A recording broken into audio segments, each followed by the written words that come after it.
I have recently come across a church called Her Church in San Francisco, California, where they actually say right on the webpage that we are worshiping the liturgy of the divine feminine. In this video, we will show you what this church believes, what the divine feminine is, and prove to you that this church actually worships Satan. This video is going to be a wild one, so don't go away.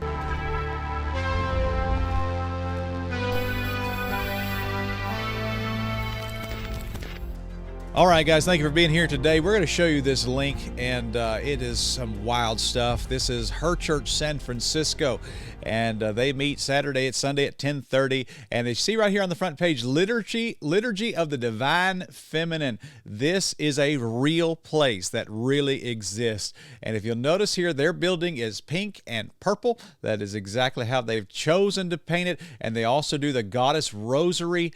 Unbelievable stuff here, and we'll go through several things here. But they do an interview with this woman pastor. I guess they call her a priestess or something like that. And Pastor Stacy was interviewed at the Resurrecting the Goddess Summit to discuss the divine feminine and all the wonderful benefits she adds to our lives. Here's what I want you guys to see. Listen to just a clip of this interview for a second. We're the co-hosts of Resurrecting the Goddess, an online summit at the intersection of Christianity and the divine feminine. And today I'm so happy.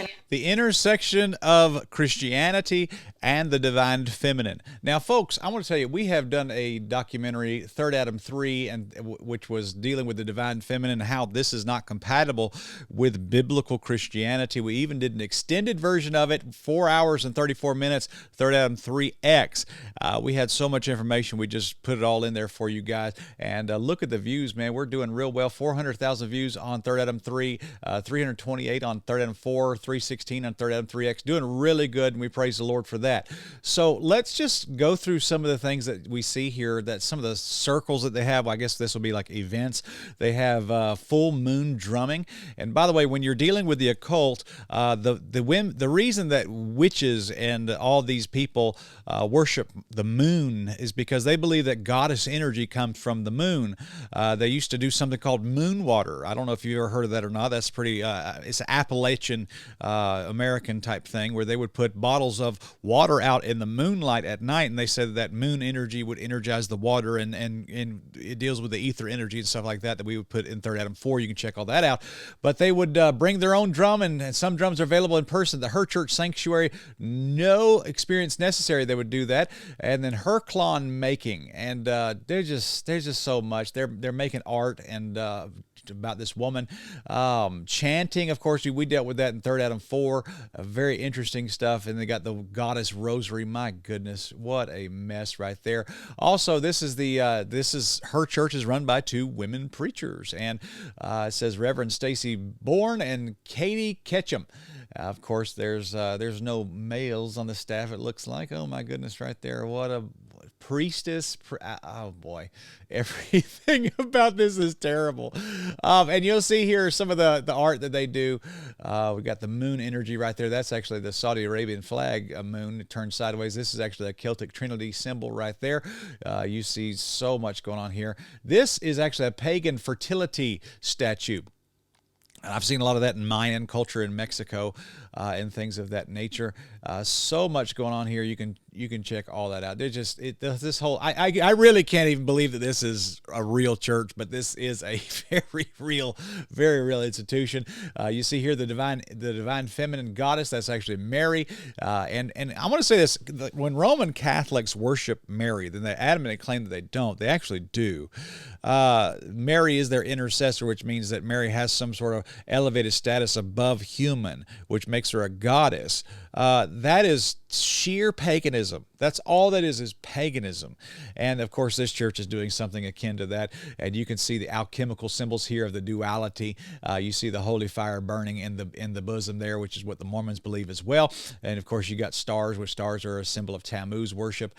All that everywhere. And then you have the third eye on this one right there. That's the Kundalini awakening as well. This whole thing's a disaster. And then you can go through their Instagram page, Her Church, and I will actually follow them if I will, just to keep up with them. And I mean, yikes. The Cosmic Christ. There it is. Check this out. This is the cosmic Jesus. Of course, you'll notice he's not a white man, which he never was. Jesus was a Jew, but they try to make sure that he's as dark as he can be. This image of the cosmic Christ represents non-toxic masculinity, and we bless all the fathers who have a loving soul and heart filled with goodness. Happy Father's Day. Oh, boy. What a disaster. Oh, man. And so here's something you must know. When churches stop worshiping God the Father and they start worshiping a divine feminine type creature, I want you to know the divine feminine is Satan. The divine feminine is Lucifer. So these people who interpret the Bible mystically, they are, like Kabbalists and people who practice mystery religion, so many of them through the world, they always interpret the Bible like allegorically. They don't interpret it literally. And so they're always looking for like these like symbolic meanings for everything rather than just believe what the Bible actually says, which that's what actually the Kabbalah is actually a key to understanding symbolism and stuff according to what they say. And so they take like the book of Proverbs and the wisdom that is shown there, and they say, wisdom is actually personified as a woman in the book of Proverbs. Well, they take that and interpret that as there is a divine entity that is female, and that she's all-knowing and all-wise. That's what the Gnostic wisdom of Sophia is. That's what all this stuff is talking about. The wisdom of Sophia. And Sophia has taken on many names like Semiramis and whatever. But the Greeks talked about Athena. And what they did was they always showed Athena as one who had a lot of wisdom, and she always had an owl nearby. So this is like old Greek pottery here. And they always had an owl somewhere, and even in this pot here, you see that there's an owl showing the wisdom. And then also they even had a coin in Greece that had an owl on it, and Athena was on the other side. And that's where we get the old idea of a wise owl. This is where it gets it from. Some like the Greek world is the ones who interpret that through Gnosticism and stuff like that. So, but let me show you this. Here's a coin that is for sale online, and if you can see here, Athena is on one side and the owl is on the other. And if you notice that there's a moon here right next to the owl right there, and so it's actually a pretty expensive coin, and pretty good little collector's item. But here's what I want to show you. This owl symbol is a kind of a hidden symbol of the divine feminine. It represents Athena. It represents the same thing. And I want to show you this. Look, here's a Chris Tomlin CD. And for some strange reason, literally for no reason at all, there's an owl on there. And this is a symbol of the divine feminine. Like when Chris Tomlin has his on his CD, that represents a goddess. That represents a female. That represents Athena. That's what that is. And so why would you have a symbol of a Greek goddess on your Christian album unless you're a practicer of mystery religion? I mean, it doesn't make any sense unless there's something weird going on with this guy. But see, that's the point that I'm making, is that a lot of these people today that are claiming that they're Christians are not. They're practicers of mystery religion. They're practicers of the divine feminine. Lucifer is an androgynous being. And this is very common. If I could show you the Baphomet here, this is a pretty common rendition of it. But you see that it is androgynous, and it has the light of Lucifer upon his head. That's the light of enlightenment. That's the same light that the Statue of Liberty is carrying, which actually the Statue of Liberty is a symbol of Satan as well. And you got the moon duality right there, cross sides, as above, so below. This is a picture of Satan. So anytime you see some sort of intersectionality, which is another word for duality, the intersectionality of Christianity and the divine feminine, that is code talk for Satanism. That's exactly what that is. And I want to point you guys, please take the time to watch these documentaries. We put them together, and they're just stacked with information. I know that they will change your life.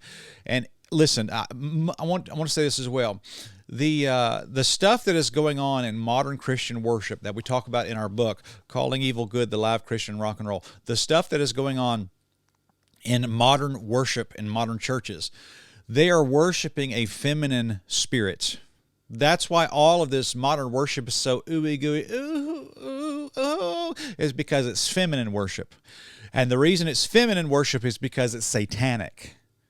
And I want everybody to hear me say that. The reason these people are androgynous, these androgynous, wiggly men get up and speak, is because they have been infiltrated by the divine feminine. These people are not saved. These people are not Christians. These people are not right with God. They are worshiping a divine feminine, ooey gooey, soft feminine spirit, which is Satan.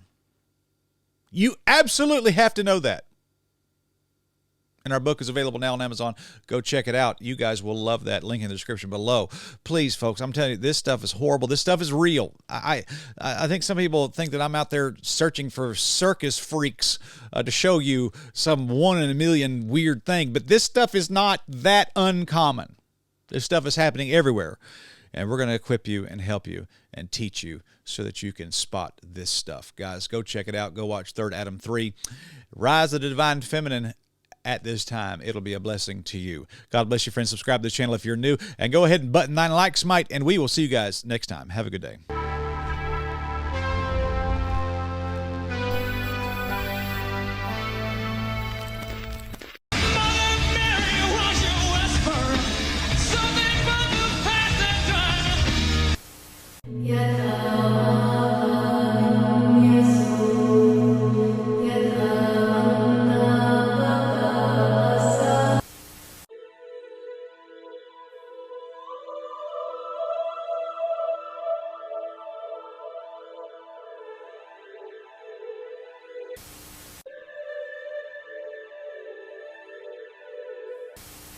This nurturing quality has helped prepare many for the shift that is coming, the end of one epoch to the beginning of the other.